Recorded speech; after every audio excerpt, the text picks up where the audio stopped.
Hi, I am Ivan Derinque. I am a mobile journalist for 1PH and 1 News. Hello, I am Mary Mon Reyes, a mobile journalist for 1 News and 1PH. Sunday night yun, tumawag yung desk namin around 9 p.m. Sabi, mag-impake kayo, lilipad kayo ng Davao.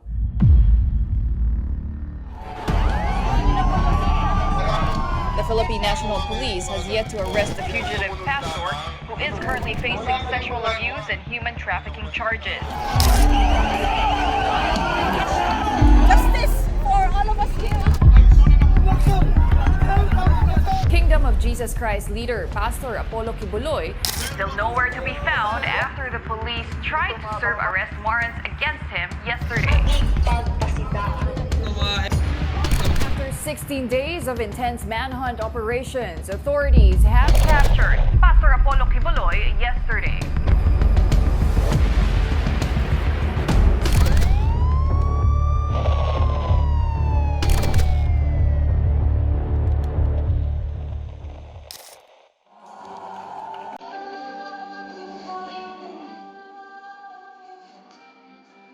So habang nag-impake ako, nakikinig na kagad ako, no, nag-background na kagad kami. Nag-check kami kung ano na ba yung nangyayari at that moment sa Davao. Doon nga namin narinig na meron daw cancellation of flights. Actually, medyo funny story siya kasi during that time, kasama ko yung family ko. And nakita namin across social media na ongoing na yung parang rally sa labas ng compound. So nasabi ko pa nun, hala baka pwede itong mapuntahan. Pero nakita ko, Davao pala yun. So during that time, medyo kinabahan na ako kasi parang hiniling ko lang na parang sayang, hindi ko makikita yun in person. Tumawag yung editor bigla, boom! Heto na kami ngayon, nag-e-empake na, punta na kami ng Davao the next day. Hindi namin alam kung tuloy ba dahil nga nag-impake lang kami. Wala pa naman talaga kaming ticket, wala pa kaming plano kung ano talaga yung mangyayari. No? Makakalipad ba kami, makakapunta ba kami ng Davao? Kasi medyo magulo daw, lalo na sa labas ng airport, no? Kasi yung KOJC, yung compound ng KOJC, no? Napakalapit lang nito sa airport. No? So yun yung isang dilemma namin.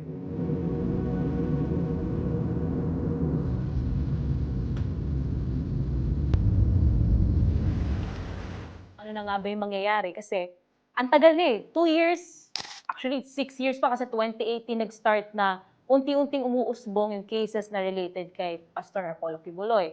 Yung mga ibang kasama niya na kasama sa KOJC, may mga kaso sila. Come 2022, may lumabas din na former members ng KOJC at nirereklamo na ni-rape sila, sexually abused nung bata sila. So doon lumabas ngayon yung child abuse cases, sexual abuse cases sa Amerika.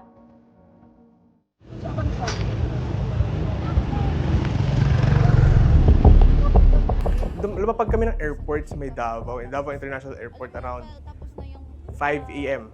No? Una ko kagad hinanap is yung baka CAAP, no? Or may airport security ba. Tinanong namin kagad kung ano yung situation doon nga sa labas dahil nga doon sa mga reports na narinig namin na sarado nga daw yung Davao Airport, or hindi makapasok, makakalabas-pasok yung mga sasakyan. Actually, peaceful pa nung pagdating namin doon. 2 days kasi. 2 days hindi natin napuntahan, hindi natin nakita in person kung ano yung nangyari. So dumedepende tayo sa kung ano yung nilalabas na balita. So nasabi doon, may namatay due to heart attack nung araw na pumasok yung pulis sa loob ng compound.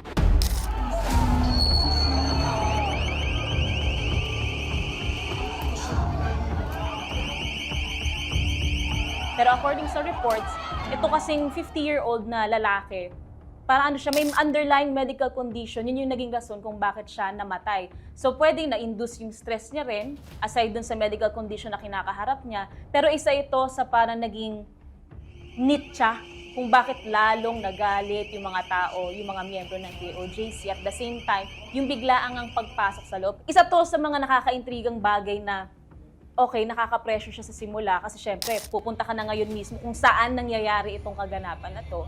Pero kailangan mo pa rin balansin yung sarili mo na okay, trabaho mo, huwag mong uunahin yung emosyon mo, you need to report ano yung nangyayari on-site, you have to get both sides as much as possible.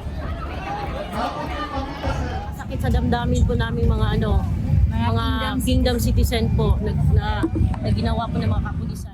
Mga Andyan po kasi ng mga pulis, alam naman po talaga nila na hindi tama yung ginagawa nila dyan. Sumusunod lang po talaga sila sa mga inuutos sa kanila. Maayos sila makipag-converse, no? Actually, yung iba nga nakakapagbiruan pa namin eh, no? Saka, in-explain talaga namin, we're trying to get your side of the story naman. Kasi lagi kasing lumalabas, no? Side ng PNP or side ng police. During that time, wala pa kami nakikitang ibang media. Baka masyado kaming maaga kasi 6 a.m. yun. May 2 days na nangyari na nagkagulo-gulo sila, so baka pagod pa yung mga kawani natin. So kami pa lang yung nandoon. And nung una, hindi kami pinayagan. Ang sabi, sa amin hindi po pwede. So, gumawa kami ng paraan, pinakiramdaman namin, nung nakita namin may iba naman nang nakakapasok doon sa barricade na yon, sumabay na kami. Doon namin nakuha yung pagkakataon na may makausap na KOJC members. Nagpaalam ako sa PNP kung pwede ba ako makapasok doon sa may gate sa papuntang Kingdom Dome, no? Tinayagan naman ako, pero pagpasok ko doon sa gate, ang humarang talaga sa akin yung ilang membro ng KOJC. Na yung Jose Maria College, yung school, yung JMC, yan yung isa sa mga lugar na minamata na sinasabing nasa ilalim, if na nasa ilalim, nasa loob niyan itong si Pastor Apollo Kibuloy. Iusap po kami, sir. Meron po kaming abogado pupunta at makikiusap po sa inyo. Try natin tumayo for a live report. Kasi nung mga una-unang live report natin nung umaga, okay naman siya eh. Nagla-live report tayo sa social media natin. Nung magla-live report tayo para sa isang news program na, yan na.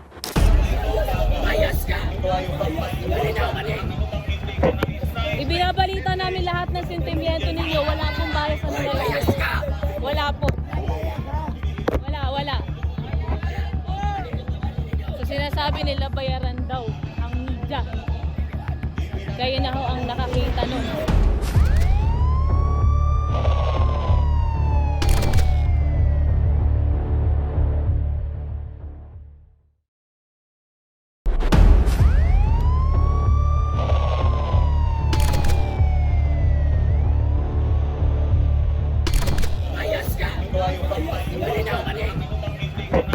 Ibinabalita namin lahat ng sentimiento ninyo. Wala akong bias sa nangyayari.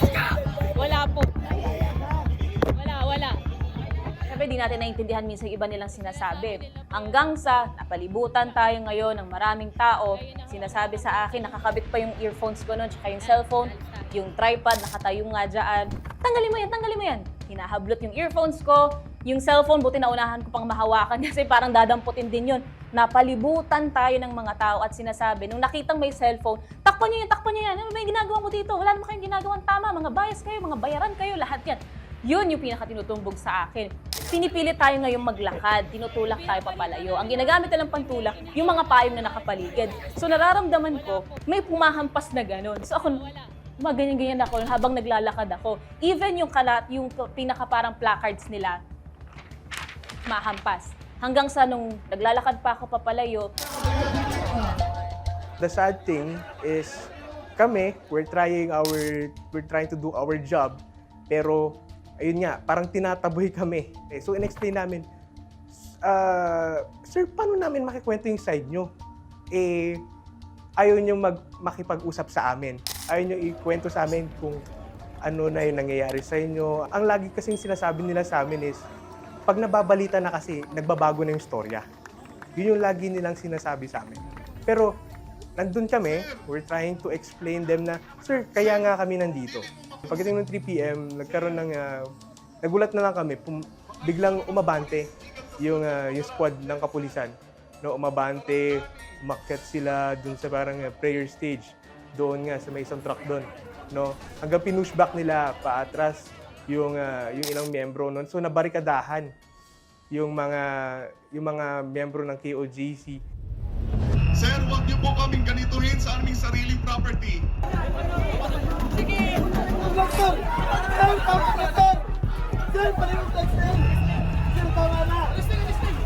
Sir, nandito na po kayo sa property namin. Within a few minutes, niligpit na. Pinack up na yung venue ng prayer rally, yung stage, yung sound system, yung mga upuan, yung mga tarpaulin, lahat yan niligpit na, nilalagay na doon sa truck ng pulisya. Tinatry nila ngayong igilid itong mga KOJC members sa isang tabi. So yung iba, kasi malapit yun sa isang gate eh, yung gate na yun, may pintuan, papasok pa yun ng compound. Yung iba, pumapasok. Yung iba, nako-corner sa gilid. So, dito nagkarambola na ulit at sumisigaw ng ibang KOJC members na, ano ba yan? Ano ba yan? Nasa tirahan namin kayo. Tirahan namin to. Bakit nyo kami ginagambala? Bakit nyo kami ginugulo? Media, kita mo ani. Kita mo ani ginabuhat nila pati sa among kaugalingong property. Nakakita mo. Ito ang i-report ninyo. Sa sarili naming property, pinapalis kami. Tingnan nyo. Doon natin nakita yung iba't ibang emosyon ng KOJC members. May mga naiyak, may mga nalungkot, may mga nagalit. Hanggang sa napakap sila, lumipat sila ngayon ibang pwesto for the rally.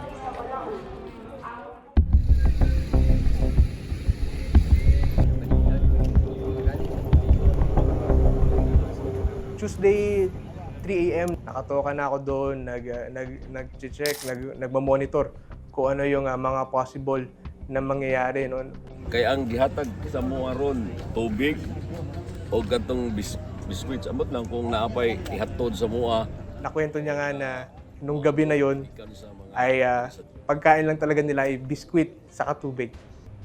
Yun lang daw yung pantawid gutom nila nung araw na yon. So, limited, hindi pa nga daw nila alam kung lahat nakakain eh. Isa doon sa pinakamalaking nangyari nung day 2 is yung pag-release nga nung TPO, nung Temporary Protection Order ng Davao RTC. So, nung time na yon, merong dalawang helicopter mula sa pulisya yung naglibot. So, syempre tayo parang, okay, may mangyayari yata sa paligid, may mga pulis, pumupunta sila doon sa mga gate. So, tayo sumunod tayo doon. Nakita natin, dumating itong si Atty. Israelito Torreon at sinabi, may ia-anunsyo nga. Bumukas ngayon yung gate papunta doon sa kingdom nila. Sees that the urgency of to direct the PNP Region 11 to immediately cease and desist from any act or omission that threatens the life, liberty, or security as well as the properties of the petitioner. Pinirmahan at doon inanunsyo na supposedly ang order ng korte dito magliligpit na. Kasi ang sakop ng TPO na yon, anything that could threaten the life, liberty, and baka mag-pose ng threat sa property nila. So dahil doon, nagsigawan ngayon, nagpalakpakan yung mga miyembro ng KOJC sa loob ng compound. Sa loob ng 3 araw, hostage, nakapasok din ako kasama yung mga kapatiran. Justice for all of us here in KLCC has been served and we are grateful for that. Tinuring nila itong bahay. Laging sinasabi yun na bahay namin to, sanktuaryo namin to. Nung na-serve yung TPO, nag-aantay nga kami kung ano na yung magiging next step ng PNP, kung ano na yung mangyayari, kung aalis na ba talaga sila or hindi. Order po, the cease and desist is for the barricading of the KOJC members from entering the KOJC compound. We will proceed with the arrest operation of Apollo Kibuloy, Pastor Apollo Kibuloy. Yung barrier na ginagawa ng pulisya sa labas din sa hilera ng CP Garcia National Highway, nililigpit na rin yun ng very, very slight. Pero hindi pa sila umaalis. Pero then again, ang naging note of that day, yung pinaka-highlight doon ng KOJC members, malaya na raw sila. Masaya na raw sila, nakakapasok loob na raw sila sa kanilang tirahan at pwede na nilang asahan na wala ng pulis sa mga susunod na araw. So ina-expect nung iba, especially sa KOJC, ligpit na, wala na talagang pulis. Pero nagbigay ng clarification dito yung Davao RTC na hiwalay itong TPO doon sa warrant of arrest na dapat isuserve kay Pastor Kibuloy. Iba siya, hindi nito ninanul or hindi nito vinovoid yung warrant of arrest. Kaya nung sinabi rin dyan ni General Torre, tuloy pa rin yung paghahanap kay Pastor Apollo Kibuloy at kailangan daw bigyan ng linaw kung ano ba yung sinasabing threat sa buhay, sa liberty at sa property ng mga miyembro ng KOJC. Nanindigan ng PNP na hindi ititigil ang paghahanap sa wanted na si Pastor Apollo Kibuloy kahit nakakuha ng protection order sa korte ang mga miyembro ng kanyang simbahan. Nag-aabang lang kami muna sa paligid kasi syempre masaya na sila sa loob eh. Yun yung pinaka-naririnig natin, maagang-maaga pa lang, parang meron silang ginagawa na prayer sessions, naririnig natin, masaya yung tugtugin sa loob ng compound. Nakakuha kami ng lead na papapasukin na daw yung ilang miyembro ng media sa loob ng compound. Kami ni Mary Mo, naghati kami nung aming toka. Pumasok ako with the presence ng KOJC doon sa compound. Si Mary Mo, lumipat naman siya with the side naman doon sa PNP. May isang pulis na tumawag doon sa aming maganda at na lawyer na si Attorney Kay Lorente at nag-provide ng information na bubumbahin daw itong aming cathedral, which is really a sacred place for KOJC member. Ang nasabi sa atin ni PNP Region 11 spokesperson Catherine De La Rey, hindi raw totoo yung pumapatok ngayon na balita nga daw na magpapasabog sila sa loob ng compound. Isa na namang kasinungalingan ang pinapalabas ng KOJC na bobobohin namin ang kanilang compound. Kagaya ng kasinungalingan na sinasabi nila na pinutulan na namin sila ng tubig at kuryente. Pero nung tinanong natin, ano na po ba talaga yung plano ninyo sa loob? Ang sinabi lang sa atin, tuloy ang search operations. Naniniwala ang pulis siyang nasa loob si Kibuloy. So nung tayo ngayon, sinubukan na nating bumalik na sa compound kasi nakuha na natin yung pahayag ng pulisya dito eh. Naabutan naman tayo, sinalubong tayo ng human barrier ng mga KOJC members. So naka-chain sila na ganyan. At nung tinatry naming lumagpas, kasi nandun din naman yung mga pulis na nakaantabay sa amin, sabi, ma'am, di na po kayo pwedeng tumuloy dito. Sabi sa amin sa compound, ayaw na talaga nila. So we were left with no choice kundi umantabay pa kung magpapapasok pa ulit ng media. And buti na lang, yung isang gate doon, sinabi na doon na lang daw kami papasok. So nakahabol kami ngayon sa loob. So unang napansin namin, pagpasok namin doon nga sa compound, yung mga cellphone nakalabas. Kinukuhaan kami ng mga videos, yung mga mata, ng mga miyembro. Sa amin talaga nakatingin eh. No, kaliwat kanan, may kita mo, may nakatayo dito, may nakaupo dito, may nagpapahinga dito. So nakita namin yung ilang miyembro ng PNP nagpapahinga, nasa labas, nasa grounds lang. Tapos yung ilang miyembro din ng KOJC, nakita na namin kung paano naman yung kanilang pamumuhay doon sa loob. No? Imagine, 30 hectares, 42 buildings. Kada building umaabot mga 4 hectares, 5 hectares, depende yan sa kung ano ba yung establishment na kakailanganin doon. And pagkita mo nga sa loob, isang building, ito raw yung mga bahay daw to. Imagine, pag may pamilya, hiwalay pa daw yung pinaka-accommodation doon. Pagka missionary worker ka na o hindi ka pa pamilyado, hiwalay din daw yung accommodation sa kanila. Ganun kalalaki. Merong isang parang spa, nakita natin yon. Yung kanilang publishing house din, isang building din siyang malaki. Nakita din natin, meron sila doong taniman ng gulay at prutas. Literal na isang lugar lang yun, puro taniman lang. Sa kabilang banda, garden. Ganun ka-establish yung loob talaga. Kumbaga may community nag-e-exist talaga sa loob ng compound. May sumabog na tear gas, boom! Gumano eh. So, nagkakagulo na doon sa may area na yun. Normally, ma'am, walang chaos dito sa loob, ma'am. And then, ngayon lang siya, ganito, ma'am. Tapos, at the same time, traumatized siya kasi I'm one of those victims na pepper spray ng police. Handa na kami dito. Tapos, sinabay na nila, yun ang tinatawag doon sa pinakalikod STP, yung hindi na namin mapigilan, umatras na lang kami. Kasi, wala na. Sobrang dami, kami. Ang magagawa lang namin, pigilan lang sila. Pero yung mga pulis talaga, pinipilit talaga kaming itulak. Wala na kami. Napuntahan namin yung kung saan sinasabing pinasok, isang entry point ng PNP kung saan dun sa may hangar. Dito sa may hangar nga nung compound, pinakita sa amin kung saan ginrinder. So yung steel gate na yon, mahaba yun, mahaba. Pinutol daw yun. Tapos bumukas yung gate, doon ngayon nagsipasukan. Kumbaga parang na-backdoor daw sila ng pulis sa loob. Wala pa raw yung 30 minutes noon. Pero ang kinuwento pa sa atin, may tear gas nga raw na binato, meron pang pagpe-pepper spray. So yun yung doon na talaga nag-start yung hype nung harapan talaga nung dalawang panig. Nung tinry nating makausap yung isang nakatoka or isang nakapwesto doon mismo sa may steel barricade na yon or yung steel gate na yon, ang sabi, order lang po sa amin, ma'am, simula nung Sabado. Sabi ko, sir, wala kayong alam ano bang ginawa nyo nung araw na yun, nung Sabado, nung madaling araw. Ano po bang sinabi sa inyo? Basta po ma'am, order po sa amin, hahanapin po itong si Pastor Kibuloy. Orders lang po talaga.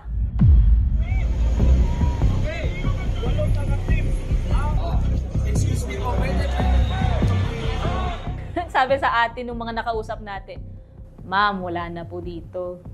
Wala na po si Kibuloy. Kung ano-ano na lang pong ginagawa ng pulis.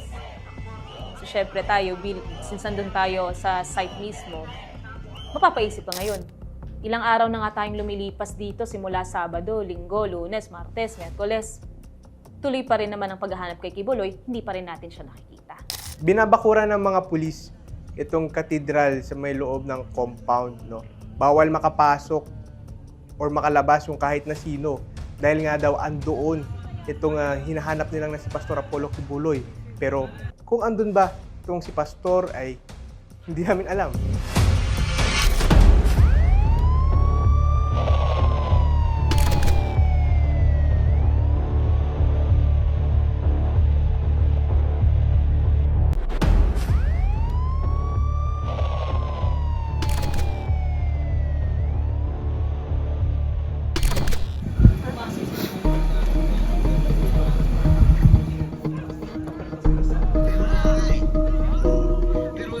May ilan pa tayong mga nakausap. Merong isang lalaki na nagda-drug abuse daw siya dati. Naaya lang daw siya, bata pa siya, minor de edad pa siya. Naaya lang daw siya na sumama sa isang parang preaching na session kasama nga itong si Kibuloy. Doon daw niya naramdaman na belong daw siya sa KOJC. 14 years old pa ako, 1996, yun ang pagtikim ko ng drugs noon. Nung pagka 1999, nakapasok ako sa Kingdom, 17 years old. So doon, inadapt ako ni Pastor, pinalaki ako, binigyan niya ako ng magandang buhay. Hindi siya nagkulang sa akin. Ngayon, nakapag-asawa ko, nagkaanak kami ng wife ko, kaya ngayon, kung ano man yung dinadaanan ni Pastor, ngayon, hindi namin siya pwedeng talikuran dahil sa kabutihan ng kanyang mga. Sana ko ngayon at salamat sa ating dakila Ama dahil may ginamit siya. At ngayon, nagpapatuloy po yung aking paglilingkod sa ating dakila Ama through His appointed Son within the Kingdom of Jesus Christ dito po sa publication, Kingdom Publishing House. So doon natin nakuha yung kwento nila. So lumabas na tayo, doon natapos yung araw natin na yun. Thursday, mukhang mabagal yung takbo ng araw eh. Dahil nga nakuha na namin yung isa sa gusto na talaga namin kunin is mapasok yung loob ng compound, ma-assess kung ano talaga yung nangyari sa loob ng compound. So nakatanggap kami ng tawag mula dito sa isang miyembro ng KOJC. No, sinasabing nagpapakalat na naman kami ng maling balita. Their device outside of the cathedral. So yung mga nabanggit, Daily Tribune. Yung ito, international to, UK-based ito, Sun News Agency, at nabanggit ang One News. Yung mga report, binabanggit na number 1, merong underground tunnel na nakakonect doon sa compound patunta doon sa hangar. Yung iba naman na sinasabi, may underground rooms, may basement rooms.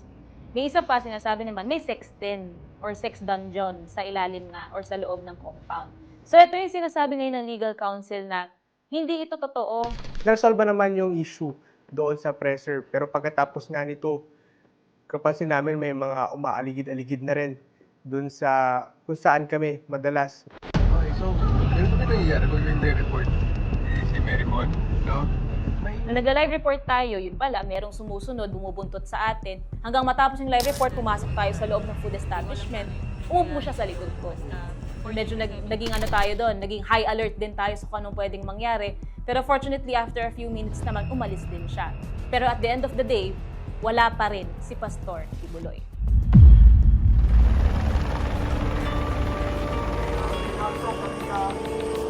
Friday wala masyadong nangyayari. Kaya napagpasyahan namin na pumunta dito sa Tamayong Prayer Mountain ni Pastor Apollo Kibuloy. Ito sa Tamayong to. So, bukod dun sa 30 hectare na property ni Kibuloy ng KOJC, itong Prayer Mountain about 8 hectares din to. Meron pa siyang isa pang lupain doon sa mas malayo pa na ilang hectares din yung laki nun. So far, hindi tayo nakapasok talaga sa loob ng Prayer Mountain, pero may mga nakausap tayong KOJC members na nagbabantay doon. Kumbaga, residente sila ng Tamayong. So, ang nasabi naman nila sa atin, tahimik naman daw sila doon. Kasi supposedly, we should feel safe pagkadating sa kaso, mga police. But now, Hindi yan yung nowadays, pakiramdam. parang wala nang ganun kasi kung binabaliwala mo na yung law. Hanggang Biyernes kasi paulit-ulit lang yung binabalita namin na patuloy na hinahanap nga itong si Pastor Apollo Kibuloy. No? So napagdesisyon na ng desk namin, ng mga editors namin, na pauwiin kami. Pagbalik namin dito sa Manila, patuloy pa rin kami nagmo-monitor kung ano na ba yung development na nangyayari doon sa Davao. And yun nga, truth be told, nung pabalik na rin tayo ng Manila, doon din nagsilabasan pa ulit yung mga kiniklaim ng KOJC na may pinapasok daw na sibilyan, hindi raw yung pulis, pero pinagsusuot daw ng damit ng pulis. May blue box na mga may pinapasok na hindi pinapascan sa x-ray.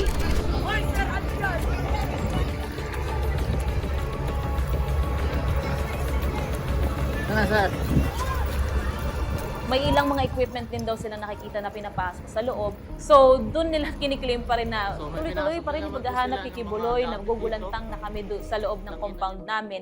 Pero ang sinasabi naman ng panig ng pulisya, even si Interior Secretary Benhur Abalos, naniniwala kasi talaga ang pulisya. Hindi pa mahihinto anytime soon yung paghahanap kay Kibuloy. Given yung intels, yung feelers, nasa loob pa rin daw talaga siya, kaya tuloy-tuloy pa rin. Senators Bato de la Rosa and Robin Padilla led the ocular inspection of the KOJC compound earlier today amid reports of human rights violations and tunnel excavations in the ongoing manhunt for Apollo Kibuloy. Well, ang nakita natin initially na irregularity is yung pagkakandak ng search despite the absence of the search warrant. Yan ang una natin nakikita. Nakita nga doon na tinesting din yung isang parte nung basement ng JMC na bago-bago pa yung semento na inilagay dito.